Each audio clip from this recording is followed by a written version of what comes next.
So I am recording my video for Thursday now. In the Zohar, chapter 15 of the portion of mishpatim, portion meaning the parsha, there's a few things I want to share. So first of all, Malchut is related to the name of Hashem. We call Adonai, my master. Malchus is like the divinity, the glory, really the daughter in a way, the daughter aspect, but also the sovereignty aspect. So our adnos, our ability to speak, is our royalty, like to receive the power to speak and the creative and destructive forces of speech. And then Elohim is the highest power. We relate this to Bina, which is actually this name of God is actually not the highest level of God, but it's what we call the highest power, or the powers. This is Bina. Bina is like the level where everything gets raised up to from the elements. It's really like the mother who is born with all her eggs.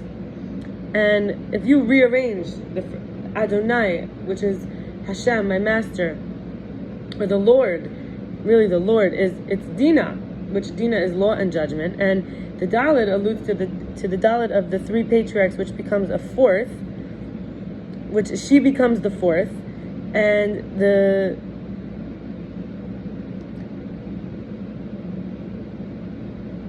Gimel represents Tiferet of Chesed and Gevura, which is really the true judge.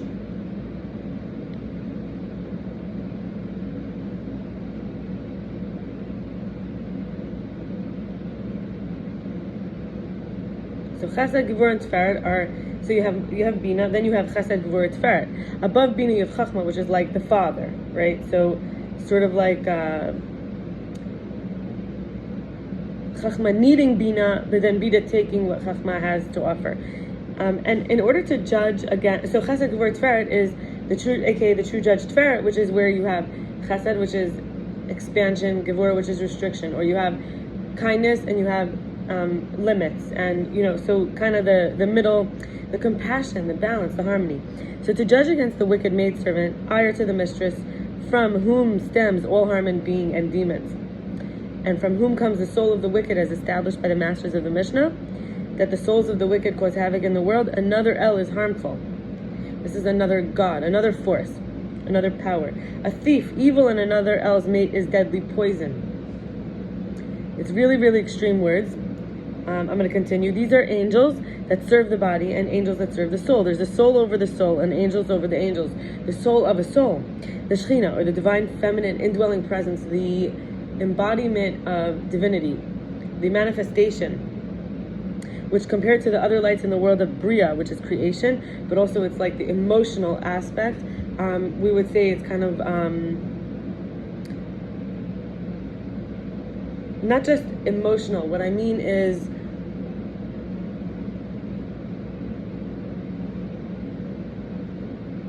so you have like the creation level, but really we're like almost like self-image. Like if Atzilos, if the highest part that we could is like our self-identity, then we have self-concept. The Bria is like the concept, the creation of the concept, and then sort of Yetzirah is like the form, the image, right?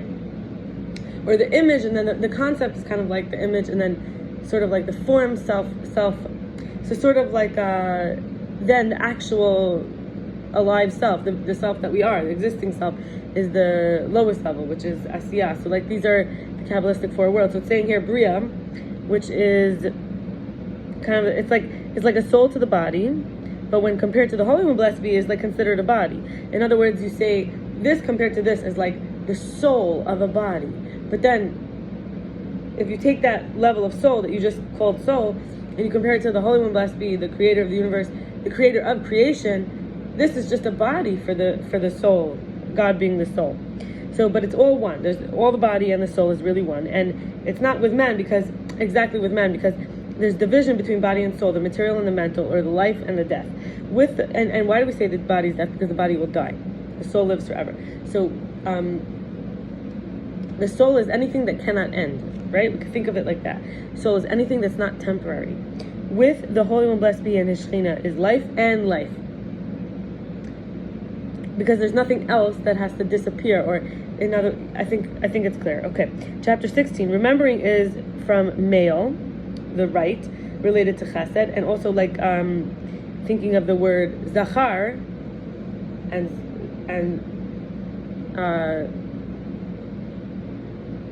Zohar.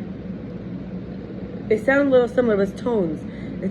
So male and remember are same letter root, same root word in Hebrew. And on the left, so remembering is from the right, and to keep is from the left. This sounds like the Sabbath, right? The seventh day of creation. So we were talking about creation, now we're talking about the Sabbath, which is seventh day. So thinking about this, like the spine. You have the spine, with it has like wings, and there's lungs, and there's two even Torah scroll halves. So you could think of it kind of like our lungs are where we breathe the Torah, our wings are how we fly with Torah, love and fear. Like a tree spreading right and left when there's Torah and precepts. Drawing from the right, dependent on the Holy One, blessed be He, and from the left, dependent on the Shekhinah. So we could say it's male and female, but we could also say it's the like transcendent and the imminent. The imminent and the transcendent. We could say it's the almost like hovering and the imbued, right? So two signs. There's the removal of the foreskin and the splitting of corona. Now, I'm speaking here when I say corona, it might be hard to think about the actual foreskin, the glands, the head of the penis. The Torah students in the throne, the four living creatures carry the throne, the angels, the stars, the planets, and some with the known measures here, meaning Sferot, attributes. I'm going to continue now. So in Pirkei Avos of chapter 4, we learn, Ben Zoma says, who is strong? He who subdues his evil inclination. Proverbs 16, Mishlei, right? 16:32. He who's slow to anger is better than a strong man, and he who masters his passions is better than one who conquers a city. In the Tehillim, Psalms 128, verse 2, it says, when you eat of the labor of your hands, happy are you, and all shall be well with you. Ben Azai says, don't regard anyone with contempt, and don't reject anything, for there's no man who doesn't have his hour, and no thing which doesn't have his place. Rabbi Shmuel ben Rabbi Yossi said, he who studies Torah to learn to teach is given the opportunity to study and teach, and he who learns to practice. He who studies to practice is given opportunity to study, teach, observe, and practice. Hillel, whoever derives personal gain from the words of Torah, removes his life from the world. In other words, you use the Torah for your own benefit. Not to say you don't benefit from the Torah, but you specifically use it only for that. It's almost like, this is a terrible example, but it's the idea of like, there's this gorgeous, beautiful vessel that was created for something, and you use it for like dung, like to make yourself sound good, and it's like you just ate a big meal and you're full of shit. I'm sorry to speak so crudely, you're full of poop. Okay. Rabbi Yonatan says, whoever fulfills Torah in poverty will ultimately fulfill it in wealth, but whoever neglects Torah in the wealth will ultimately neglect it in poverty. Rabbi Eliezer ben Yakan says, he who fulfills one mitzvah acquires for himself one advocate. Let me say that again. He who fulfills a mitzvah requires for himself an advocate. He who commits a transgression acquires against himself one accuser. Rabbi Shimon says there's 3 crowns in Torah: the priest, the kingship, but the crown of God, the crown of a good name, and it's interesting, Hashem literally means the name, but the crown of a good name surpasses them all. Rabbi Shimon ben Elazar says, don't placate your fellow in his moment of anger. Don't comfort him while his dead lies before him. Don't question him about his vow at the moment that he makes it, and don't seek to see him at the time of his degradation. Shmuel HaKatan said, when your body falls, don't rejoice, and when he stumbles, don't be glad, lest the Lord see and it'll be displeasing him. I want to read this again. When your enemy falls, do not rejoice. When he stumbles, don't be glad, lest the Lord see and it'll be displeasing him, and he'll divert his wrath from him to you.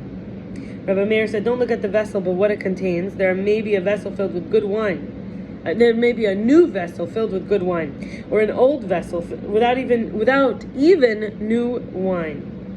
Rabbi Elazar HaKapar said, envy, lust, and honor, like seeking honor, drive a man from this world, and against your will you were created, against your will you were born, against your will you live, against your will you die, and against your will you give an account to Hashem. And I want to touch on this remembering. I explored some interesting things in a class called Living Deeply and it was run by NilI Weissman. And so we talked about sacred space, the boundaried kind of dwelling, grounded safety. I forgot to be ageless, how to dilute potency. Potency meaning like in the medicine, in the Torah. I forgot I can fly on land, how and when I'm supposed to at the height that's not out of control.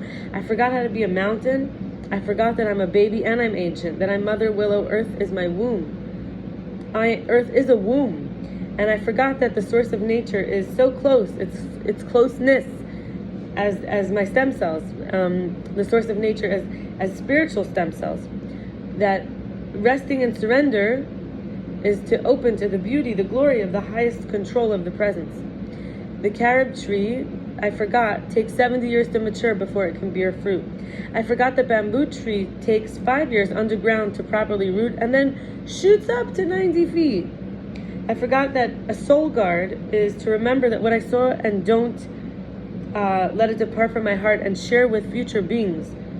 So let me say what I forgot was to remember that in the Devarim, in Deuteronomy chapter 4, verse 9, it says, remember what you saw and don't let it depart from your heart and share with your future beings, like your children, your offspring to come. We heard, so that's the guarding the soul. Here we have heard the sounds of words of no perceived shape as the voice of the Lord from the fire. I forgot I'm one with nature, which includes my body, and that protecting myself from the person's control issues when they feel threatened by my perception, even my existence, is what I repressed. Forgetting that radiating the new is more useful than being a stuck version of, a role or a character. I forgot that arrogance is only a defense mechanism for lacking faith, trust, and courage, for being, the courage to be vulnerable. I forgot that my body needs me to be here in this world. I forgot that embodied unity, the body is the baby, the first child. It wants to join me on the way, and instead of being controlled, it wants to be noticed, cherished, allowed and respected, and attended to and qualified. I will stop here, and I'll probably do another video shortly because I had to make up a video for yesterday for Wednesday. I have to make. Today is Thursday. I'm doing the video for Thursday, and I think I will also. Today's not Thursday in this video. It's actually very late Thursday, basically Friday morning. But I'm going to be also doing the Friday video because it's pretty much on that middle time, and I don't want to have to make time tomorrow, even though these days it's a long day and I have plenty of time for Shabbos usually, but I'm going to not risk it, and I don't want to miss it, and I want to give you the Sabbath blessings like usual. So goodbye.